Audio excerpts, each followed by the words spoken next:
What's going on, everybody? How's it going? James Jackson here.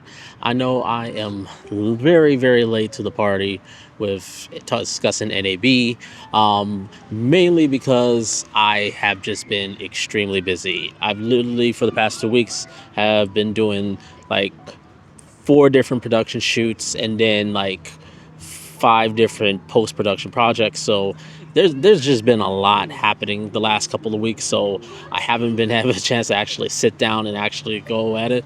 But I do have it today, and that's sort of what we're going to be talking about.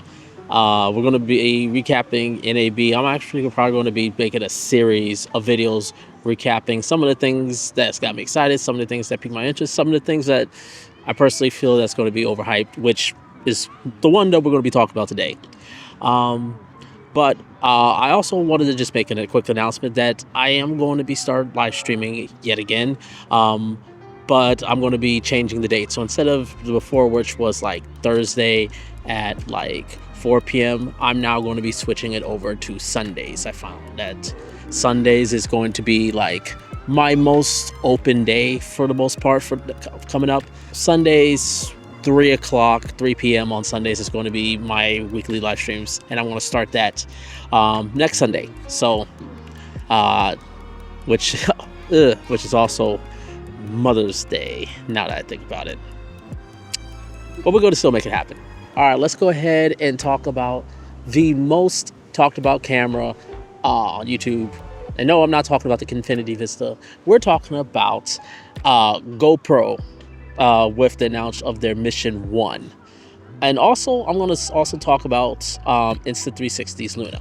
Now, I'm just going to say personally, from my opinion, these are both very intriguing products from these two manufacturers. However, the hype that has been generated since these products have been unveiled, people talking about these are some of the best things that came out of NB.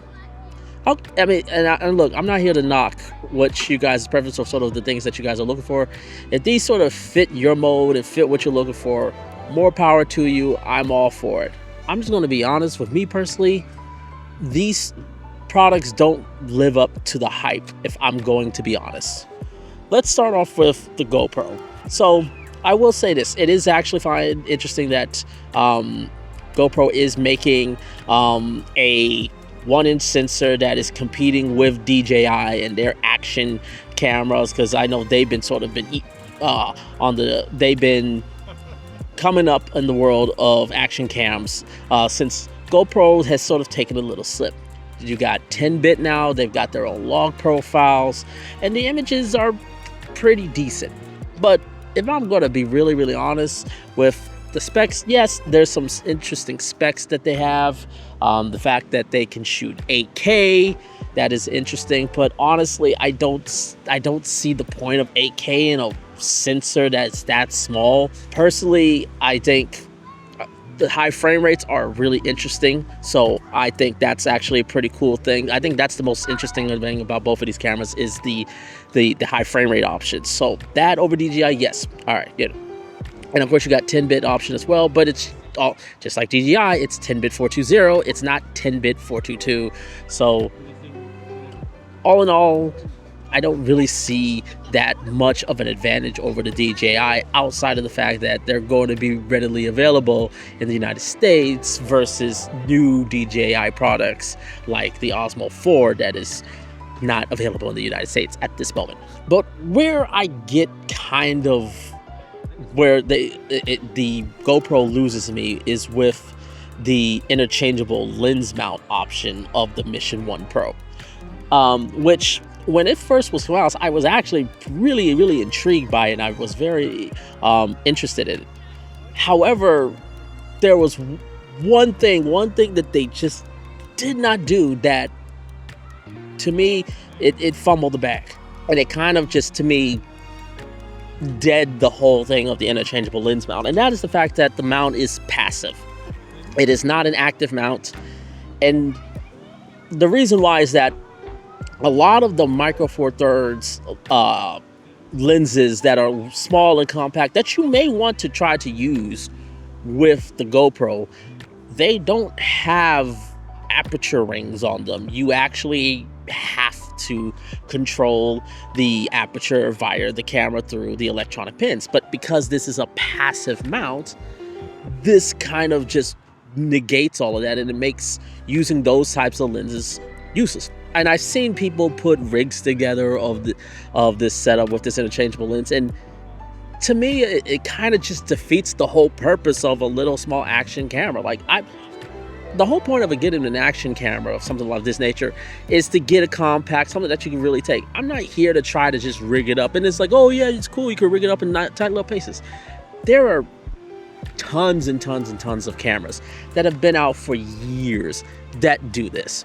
There's small little compact cameras from Sony, from Nikon, from Canon, heck, Lumix with the S9. There's already cameras that are already small and tiny and compact that do this job with much bigger sensors, much better quality, and just overall a better image. Certainly maybe not at this price point.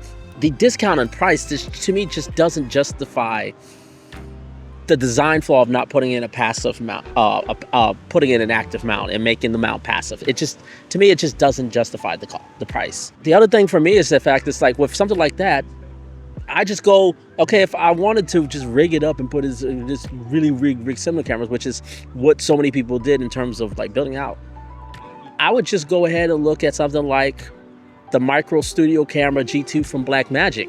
It's a small little like action camera size camera that has an active mount, that has a much bigger sensor, that has better image quality, better dynamic range, better in low light, much better codecs. And yes, it is, I think it's like double the price of what this GoPro is. So that, again, I get the price will be a factor, but to me, if I'm going to rig something up, if I have to rig up a camera, which is really what this would be designed to do for this one version, I'd rather spend the extra money and get like the Blackmagic camera, or I would just rather just go with a traditional action camera like the Mission 1 Pro. I think that's going to be the more popular one. Or I would just go with the DJI Action 6, or the DJI Nano, Action Nano, which these are already readily available. They're already relatively accessible price-wise. Again, I don't see a reason to shoot 8K with cameras this small, me personally. Again, the image, because to me, the image quality is not that much different from what I've seen. It's not that much different than DJI's Action 6. So the reason why I was talking about the hype, because it's like, again, the hype around this camera just made it seem like this is the greatest thing since sliced bread. This is the industry changing. This is not industry changing. I don't even think this is even going to be industry trending. Like, this camera is going to be interesting for a lot of people, but then we're going to be like, it's going to go away. Like, there's going to be some productions that are going to use this, sure. But you know what? I also think a lot of productions are also going to use the DJIs, because they already use the DJIs. I'm sure a lot of ones are going to use something like the Micro Studio camera, because they already use it, and it's a much better in terms of workflow than this camera is. These are my 2 cents in terms of GoPro. Now let's get into Luna. Of the two manufacturers, GoPro and Insta360, this is the more interesting product to me, which is the Luna, which is basically an Osmo Pocket competitor. Now, what I don't like is the disingenuousness online from a lot of content creators that are talking about this being an Osmo Pocket 4 killer. It's like, oh, this crushes what it does. It's disingenuous, because we all know that DJI is going to come out later this year with a Pro version that is going to have the 2-lens system as well. It just won't be available again in the United States. So I just feel there's a lot of disingenuousness from content creators trying to make this seem like these things are a bigger deal than others. Now, having said all that, it's still actually a pretty interesting camera. I love the features that in it. Again, you do have that 1-inch sensor, just like what's going on with the Osmo Pocket 4. It has its own log profile. It has the dual sensors, which is to be interesting, but And there's like a digital zoom. I don't know. Again, I don't know if it's just what I've seen from online, or a lot of these content creators suck at filmmaking. I don't assume they do, but I've not been impressed with some of the telephoto shots that I've seen, or maybe it's just the digital zoomed in one, but I personally have not been impressed by it. And I know they're trying to show it off, but it doesn't look good. Again, there's a lot of great features about this product. However, at the end of the day, it just still feels like it's not doing that much different than the Osmo Pocket. Not the Osmo Pocket 4. Outside of the additional lens, it's not doing that much from the Osmo Pocket 4 or even the Osmo Pocket 3. In terms of image quality, and for me, it's like in terms of image quality, there's not that much of a difference I've seen so far to go to Osmo Pocket.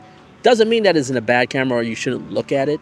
I think it's going to be so I may be interested, y'all. But like right now, I'm shooting on my Osmo Pocket 3, and I have not seen enough from Luna to make me want to like sell off my DJI and want to buy something else. This thing has served me so well. It continues to serve me well, but it's nothing groundbreaking.